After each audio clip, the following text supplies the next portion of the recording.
The witness statements that I read off were not the only witnesses. They were not the only witnesses that contacted me.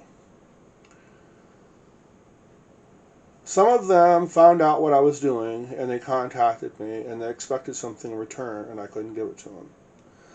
Some of them seek the return from the other side. Two of the people that were witnesses that were here, one of them identified himself as a state trooper that either went by John or Jim Smith. And in an email, look at the table, you'll see it when he first emailed me, and he joked about it.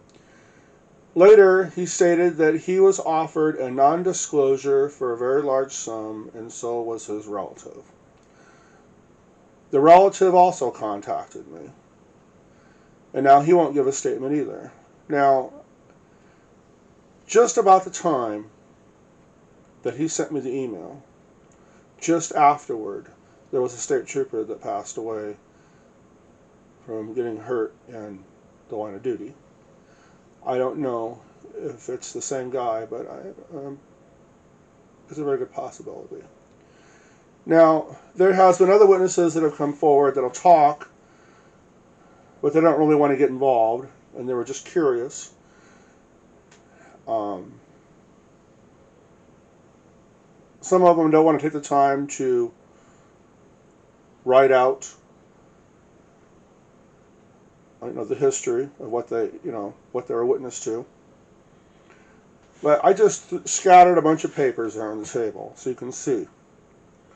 There's letters from the Supreme Court, California State Bar, the Federal Bureau of Investigation, the Department of Justice. Those aren't fake letters. This is all real. There's been some people that have been pretty negative about this. They say, oh, it can't be true. It couldn't have happened. Well, it did. Some of those people are fans of Marc. Well, you can be a fan of Marc if you want to. But Marc did rob me. He did enter into a business agreement with me, and then he robbed me. He was here. The lawyer negotiated the deal over the phone. He coached Marc.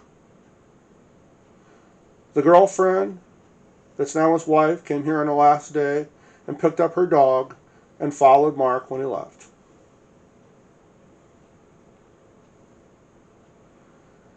And they covered up the history. The lawyer called here asking for me to give a statement that I gave the business plan to Marc. He wanted me to give a statement that I passed on intellectual ownership rights to Marc for what I created, and I refused.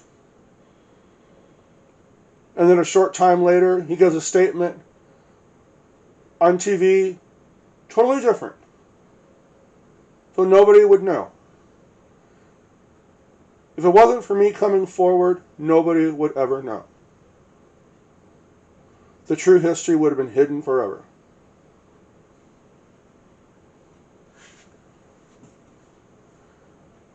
I don't know what people think. I really don't care what you think. I care about me.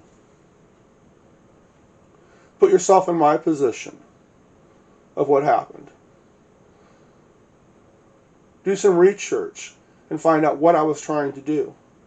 I was trying to do something so great to help so many people. I was trying to help my friend who was paralyzed, keep in touch with the outside world, give her more options. I was trying to support myself. I was trying to help people for they had more options when they got sick at a free clinic. I was trying to help homeless people in the homeless shelters. People probably think, oh, well, you know what, you must be making that up. How did you come up with that idea? From where I worked, my own personal experiences through life. Do research and find out what I went through, my own experiences, what I did. There are some witness witness statements already that state what I did in life, my experiences that went into creating this, and then I got robbed and left with nothing. Imagine what that's like.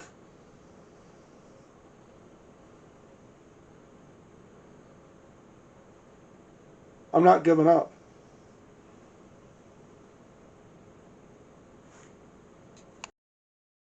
People have said to me that they're surprised that I put so much online and I've said such horrible things that have happened in history about Marc Zuckerberg, the lawyer, Marc and a girlfriend because she was here on the last day, and that they have never said anything. They won't acknowledge it. Well, here's what I got to say about that. I think they want to stay away from it as far as they can. If they acknowledge it, then they're going to have to face the facts, the history. People have said, aren't you afraid of them coming after you with, destroying their reputation? Well, somebody's going to have to investigate it if they do. And there again, I don't think they're going to come after me for libel, because if they do, there's going to be more witnesses coming forward. And who knows what those witnesses are going to bring with them. Maybe they're going to bring proof with them so indisputable that they just want to keep this far, far away.